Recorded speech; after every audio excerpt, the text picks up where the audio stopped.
পবিত্র ঈদে মিলাদুন্নবী ফাতেহায়ে ইয়াজদাহুম ও রুবি মিষ্টি মহলের প্রোপাইটার মরহুম নুরুল ইসলাম সওদাগরের প্রথম মৃত্যুবার্ষিকী উপলক্ষে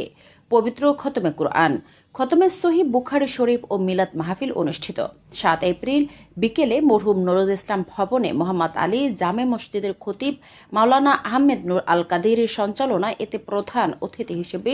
উপস্থিত ছিলেন আহলে সুন্নাত ওয়াল জামাআত কেন্দ্রীয় পরিষদের সম্মানিত চেয়ারম্যান শাইখুল হাদিস প্রখ্যাত আলেমের দ্বীন আল্লামা কাজী মঈনুদ্দিন আশরাফি। এতে আরও উপস্থিত ছিলেন অধ্যক্ষ মহিউদ্দিন হাশেমি, আল্লামা জুলফিকার আলী চৌধুরী,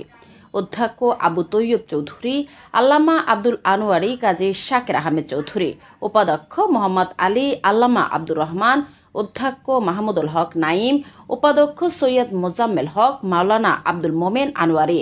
অধ্যক্ষ মাওলানা গাজী ইকবাল, মাওলানা ফজলুল হক চৌধুরী, মাওলানা মুজিবুর রহমান চিশতি, মাওলানা আজিজুর রহমান, মাওলানা মহিউদ্দিন বারী, মোহাম্মদ আলমগীর, মোহাম্মদ জাবেদ, জাহাঙ্গীর জসিম সহ প্রমুখ।